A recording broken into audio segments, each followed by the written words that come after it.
Alright, what's up with y'all? So this is going to be volume 2 of the Black Vikings series. This is going to be the informational portion of this series, as I already explained in volume 1, at the beginning of volume 1, which hopefully most of you guys watched. This is going to be an investigation into the origins of the Vikings, as well as an investigation of this of what they look like, right? So this is gonna be kind of like a show and prove volume that proves that the Vikings were in fact people of color or black people. All right, so now let's just get started with this word right here, Dubginty, which as we can see means black Gentiles. All right, so now the significance of this term Dubginty as it relates to the Vikings is that they were called this term Dubginty in a myriad of historical chronicle annals books, such as this one right here, Chronicum Scotorum, which as we can see is a chronicle of Irish affairs or of Irish history that occurred around like the medieval time period. And then you also have another Irish annals book that also refers to the Vikings, or at least a certain strata of the Vikings, as quote-unquote Dubginty. All right. And then also in the Welsh Chronicle historical book, you have, I believe it's called Annales Cambrai. They're also referred to as Dubginty or Dubgint in that chronicle book as well. So this was a term that was applied to a specific strata of Vikings during that time period. And there's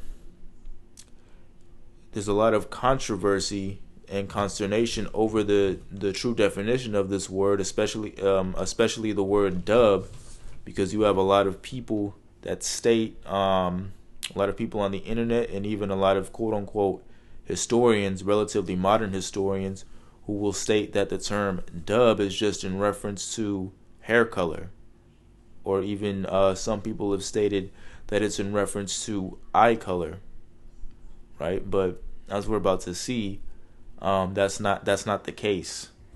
Okay, so now let's just look at the first piece of evidence that the term dub does in fact mean more than just quote unquote black hair color, all right, or even quote unquote black eye color. Now let's look at this real quick.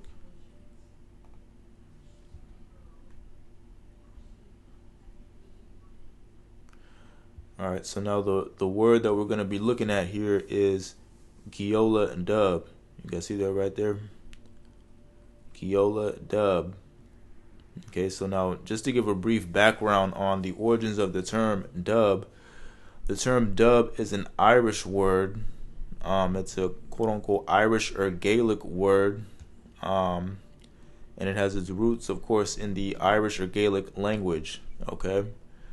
So this is a Irish annals book, an Irish historical annals book by the name of Annals of the Kingdom of Ireland by the Four Masters.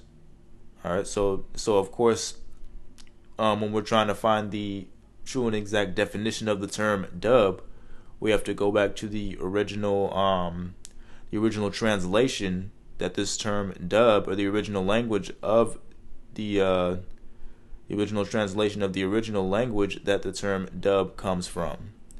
Okay, to get the best context, or the proper context of what this term means and its origins. So now let's just read real quick what this term Giola dub means. Now the term Giola, all that really means is somebody who is a young person, or somebody who's very, very young or youthful, a child or something of that nature.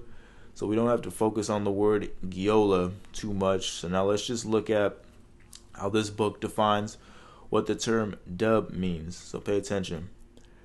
Giola dub, i.e. the black or black-haired youth. All right, so now I'm just going to read this one more time for those of you who missed the little hint. All right, so Giola dub, i.e. the black or the black-haired youth. All right, so now we can see here that the term or is being applied to be indicative of an alternative definition for this term dub, right? Because of course, once again, the word dub means black. So when it talks about the black or the black haired, it's in reference to dub, right? So it's obvious here that this definition or this example right here is indicating that it can be either or, right, between the black or the black haired youth. It can be either or. So now we can reread this word as Giola dub, i.e. the black youth or the black haired youth. All right. So now we can start to begin to open up the possibility that the term dub means more than just black hair color, right? So now let's look at another example. So now let's look at an actual dictionary definition of what the term dub means.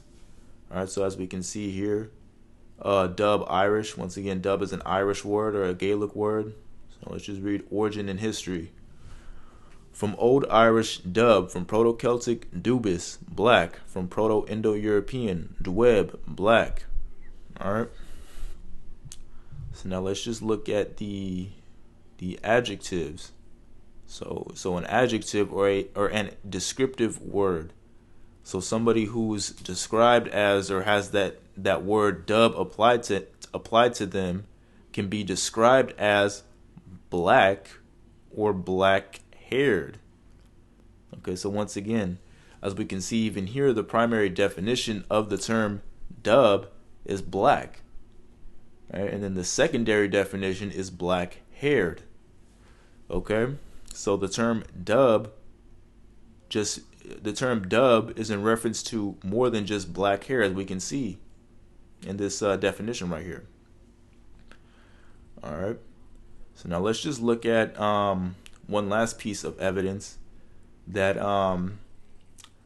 that even more intricately or more outright states that the term Dubginty is in reference to so-called Vikings that were of dark or black skin complexion. Let's look at a example of that. All right, so now we're on the Origin of the Anglo-Saxon Race book. So this is a book that I would advise a lot of you guys to go out and get. It's available on Amazon or Google Reads or wherever you get your books from. You should look up this book right here, and you should get this book and read it, because it gives a lot of historical occurrences that happened during the medieval time period amongst the Anglo-Saxons. Okay, so if you're interested, you should go out and get this book right here. So now I'm gonna read from right about here. All right.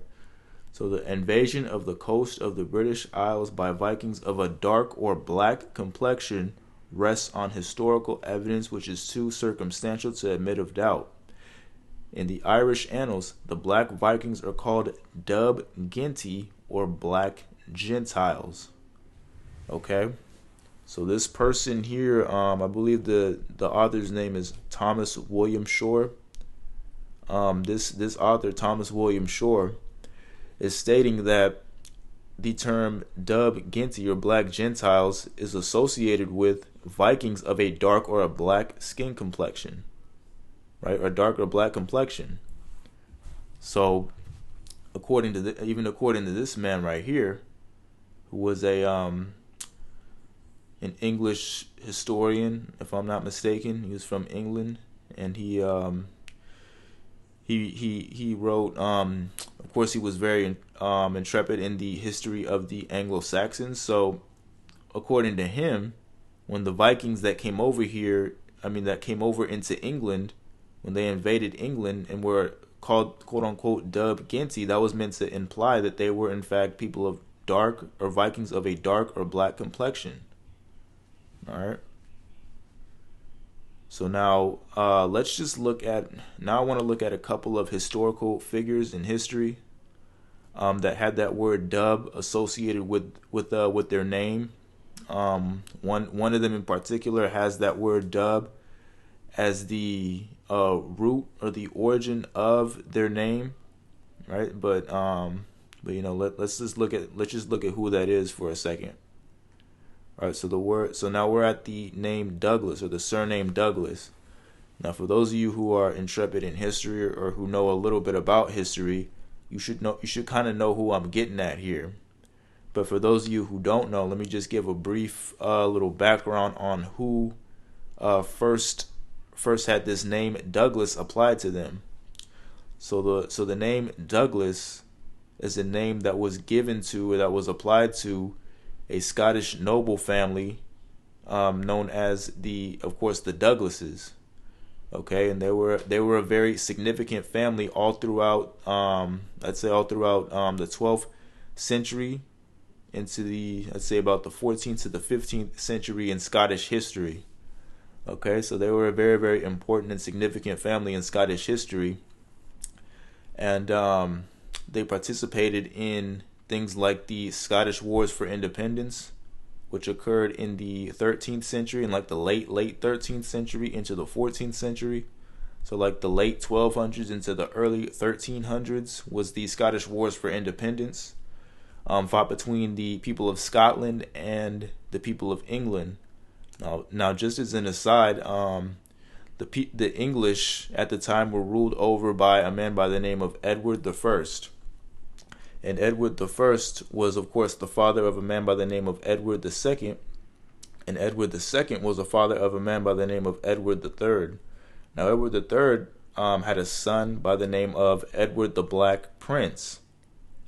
All right, he was the Prince of Wales, if I'm not mistaken. So Edward the Black Prince, according to certain people who claim to be historians, or certain people online, he was called the Black Prince because of his quote unquote black armor, because his armor was dark or black or what have you. And then they even try and associate him being called the quote unquote Black Prince because of his hair, right? Just like the Vikings are accused of being called Dubginty because of their hair. He was also accused of being called the Black Prince because of his hair.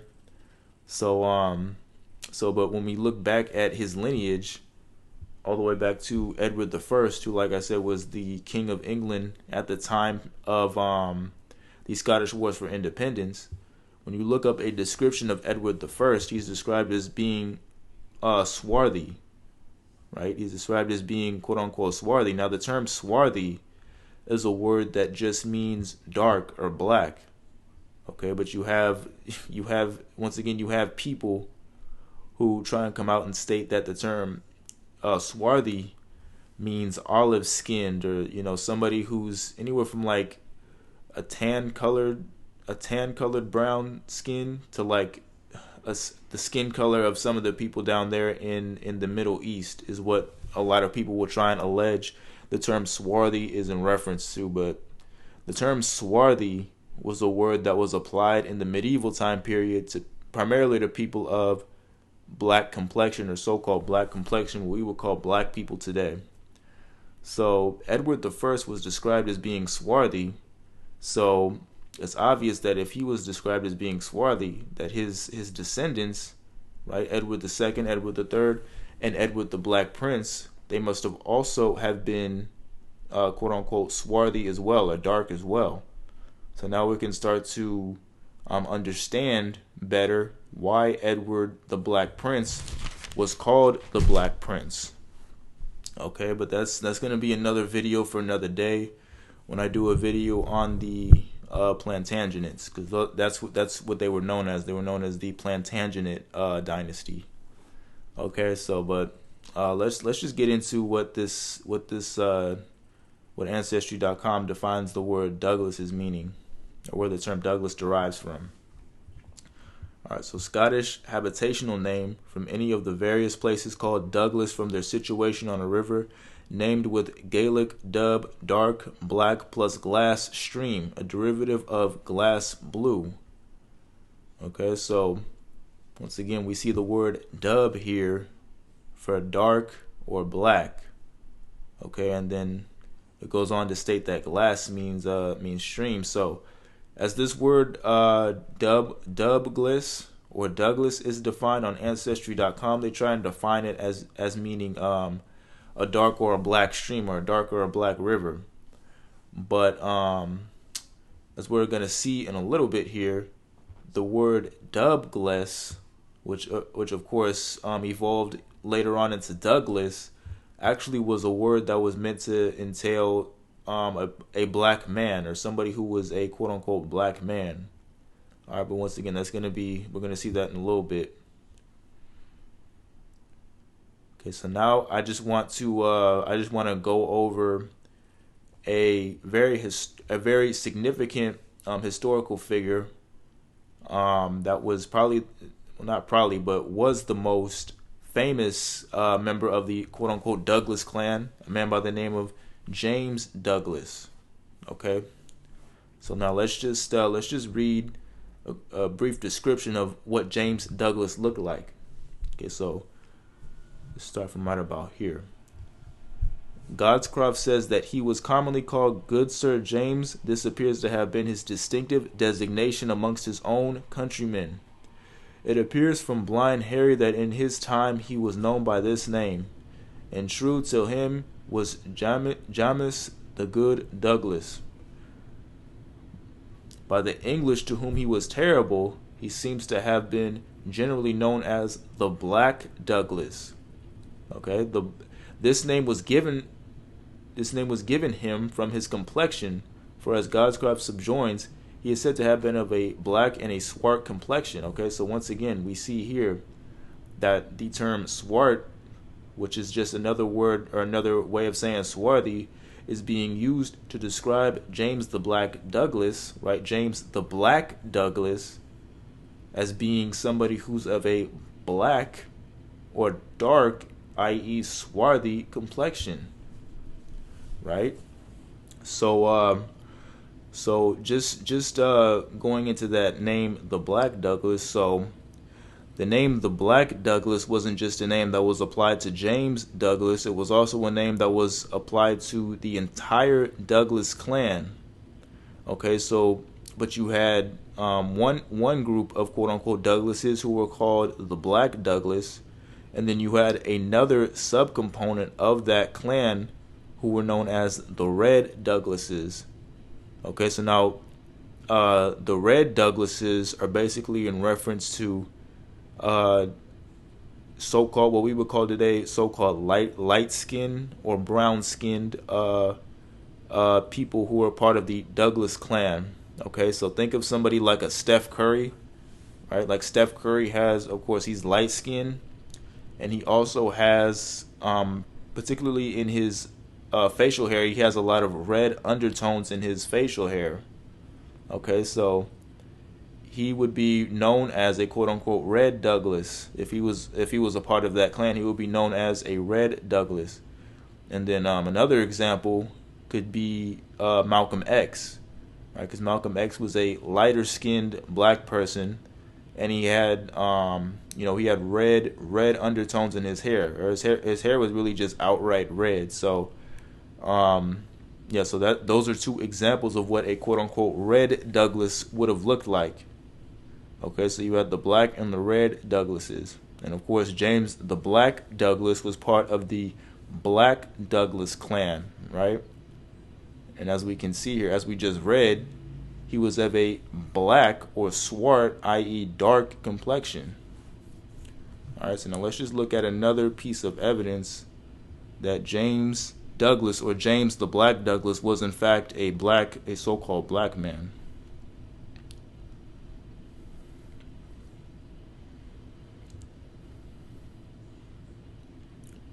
All right, so let's start from right about here. Thus his reputation extends into the household lore of his enemies as that of a formidable, capricious I don't know what the hell that is, who is inerectably part of the landscape of the borders. Implicitly, this is the role Scottish defenders ought to play. the Black Douglas now assumes the role in national mythology of the borderland protector par excellence, with more than a touch of the supernatural, associated at first with James Douglas's hair color and dark complexion. Blackness is becoming a much more nuanced, complex indicator of his distinctiveness. Okay, so as we can see here, James Douglas did have dark hair. James Douglas definitely did have dark hair, as it says right here, but he also had dark complexion, right? So this is oftentimes what a lot of people like to do. They like to leave out stuff that that doesn't fit their narrative, right? So you have somebody who, like a James Douglas, who was called the Black Douglas, who a lot of people would state that he was called the Black Douglas because of his hair color, or strictly because of his hair color, right? But as we can see right here, he didn't just have dark hair color, but he also had a dark skin complexion. Okay, so we can't leave that out, and we can't rule that out anymore. So now I just want to show one more example of James the Black Douglas's that will substantiate that James the Black Douglas was in fact a black man, a so-called black man, by looking at one of his illegitimate sons by the name of Archibald the Grim. Now that word, the Grim, that's another word that means black. Okay, so you have people, you have so-called black people in this country who have that last name Grim, right? Another form of that last name Grim is Graham, right? Like that brother who plays in the NBA, Devontae Graham, right? He has that last name Graham, and all the last name Graham means is black. Okay, that's all the last name Graham means. It means the same thing as Grim. Okay, both those words just mean black, or somebody who's black. Okay, so a lot of you guys who have that last name Graham or even Grim, those are your real last names. Okay, but that's going to be something that I talk about a little bit later on. So now let's just read a description of one of James the Black Douglas's sons, Archibald the Grim. So now let's read here. Neither, in our opinion, could it have been Archibald the Third of that name, Earl of Galloway, as according to Fordun, he succeeded his brother James in 1388, and on account of his swarthy complexion was commonly called the Grim. He in his father's lifetime was sent to France, and we hear little more of him. Neither does it appear that he ever resided in Galloway. So once again, Archibald the Third was described as being of a swarthy complexion. Okay, a swarthy or a dark complexion, right? And even further, it goes about saying that he was called the quote unquote Grim. So once again, that term Grim just means black. So another name for him was Archibald the Black, right? Archibald the Grim, or Archibald the Black. So now let's just go to something that I stated earlier about the name Douglas meaning the black man, or a word that is meant to entail somebody who is a quote unquote black man. Alright, so now we're on the Ancient and Modern Britons book. This is another book that I would advise you guys to go out and get. This is a very, very important book for those of you who are interested in history and who want to learn more about black people's history in the British Isles. This is a book that you should go out and get. Okay, but let's just read real quick here what the author, Mr. David MacRitchie, has to say about the word Douglas, or the name Douglas, and what it means, or what it originally meant. Alright, so Walter Scott seems also to regard the good Sir James as the Black Douglas, whereas we know that no fewer than 4 of the Douglas earls bore that title, while their very clan name strictly considered signifies the black man, that a Black Douglas must at one time have been a term interchangeable with a black man or a gypsy is indicated also by the rhyme which Scott places in the mouth, and that trails off. But once again, the term Douglas, or the name Douglas, specifically when somebody was referred to as a black Douglas, was just an alternative way of saying that somebody was a black man. Okay, so James the Black Douglas, that's just meant to indicate that he was in fact a black man, or somebody who was of a quote-unquote black or dark skin complexion. Okay, so now let's move on to the next person that I'm going to reference here. Let's see. So now this person is a man by the name of Kenneth Dub. Right, another name for him was Kenneth the Niger Dub. Okay, so the word Niger, spelled Niger, that's a word that just means black as well. Okay, but that'll be something that I talk about in a minute here. But the man Kenneth Dub was called quote unquote Kenneth Dub or Kenneth the Black, as you can see right here. Right, Kenneth the Black. Okay, so Kenneth Dub or Kenneth the Black was part of a dynasty known as the Alpin dynasty, as we can see here under House. It says Alpin. Now the establisher of the quote unquote House of Alpin, or the Alpin dynasty, was a man by the name of Kenneth MacAlpin. Okay, and Kenneth MacAlpin was the very first king of unified Scotland, and he derived from two parents who were both quote unquote Scottish, or who were part of the Gaelic clan of the Scots. So the Scots were a Gaelic clan, or an Irish clan. Okay, so his father, if I'm not mistaken, it was his father who derived from the Gaelic clan known as the Scots, which is where you get the term Scotland from. And then his mother was part of a clan known as the Picts, who were an Aboriginal tribe of Scottish people.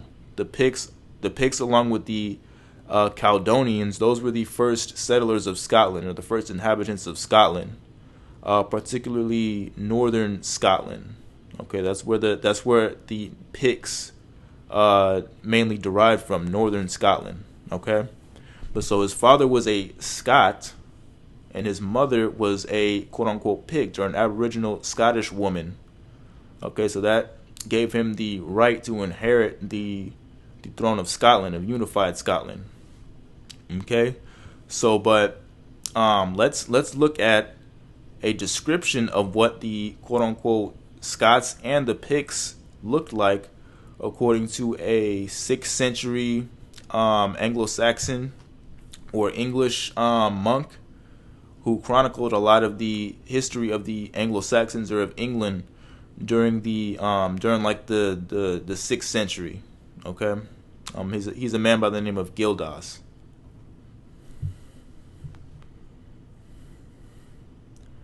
All right, so let me zoom out real quick. So now let's start from right about here. All right, so the Romans, actually, you know what? Let's start from right here. And the doleful words of Gildas the Briton, quoted in Camden's Britannia, the Romans being drawn home, there descended in great crowds of a duskish swarm of vermin, or hideous crew of Picts and Scots. Okay? So the operative term here is going to be duskish. Okay, so the word duskish is the word that we want to pay attention to the most here, because that's the word that was used to describe the Picts and the Scots. Okay, so now let's just look at another source that even further substantiates that that the Picts and the Scots were actually called quote unquote duskish.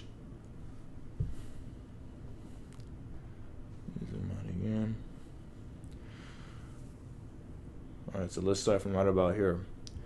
Gildas, a Briton who lived not long after, describes the deplorable calamities of those times in these words: the Romans being drawn home, there descend in great crowds from the little narrow bores of their carogues or carts, wherein they were brought over the Stytic vale about the middle of summer. In a scorching hot season, a duskish swarm of vermin, or hideous crew of Scots and Picts, somewhat different in manners, but all alike thirsting after blood, who, finding that their old confederates, the Romans, were marched home. So we don't need to read all that. But once again, we see here that the term duskish is applied to the Scots and the Picts. Okay, so once again, that's the word that we're going to be looking at here. So now let's just look at let's just briefly look at a dictionary definition of the term duskish.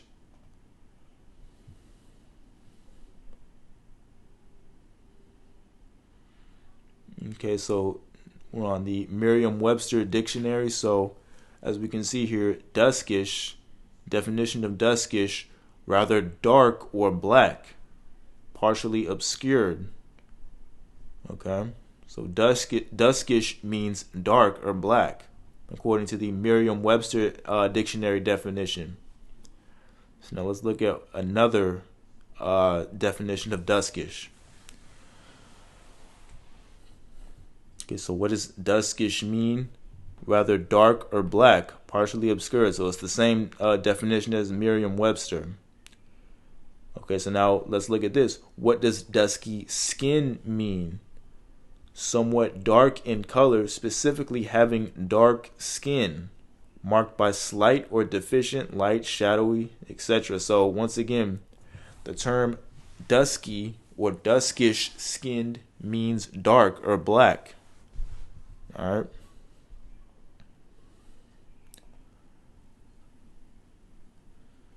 Let me go to this. All right, so let's look at one last definition of the term dusky, or duskish, or dusky skinned, whatever you want to call it. So once again, dusky, somewhat dark, not luminous. See dusk. All right, so let's click on the word dusk real quick. So dusk, partial darkness, state between light and darkness, twilight.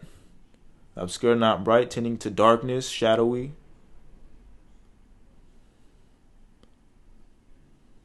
Okay, now let's read this right here. Let's read this word fuscus right here. Dark colored or brown tinged with gray, 1660s, with Latin fuscus, dark, swarthy, dark skinned. See dusk, right? Dusk is just another word for dusky or duskish. Okay, so once again we see dark, swarthy, i.e. dark skinned, and then of course the word dark skinned itself, as a word that is applied to this term fuscus, okay, which was just another word that meant a black person, or somebody who was a so-called black person.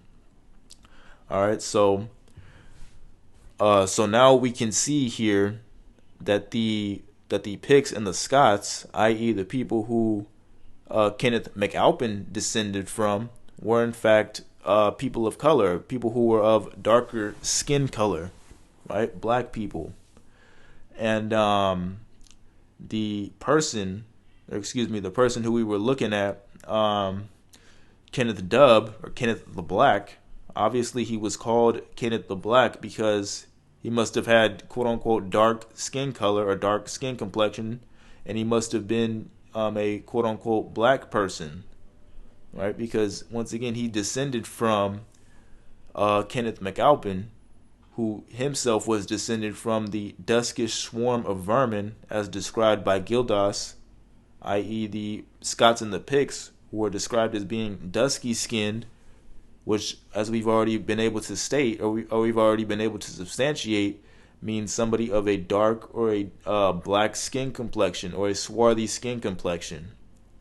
Okay, so the man Kenneth Dub was called Kenneth Dub or Kenneth the Black because he was a so-called black person, or a so-called black man. All right. So now let's just move on.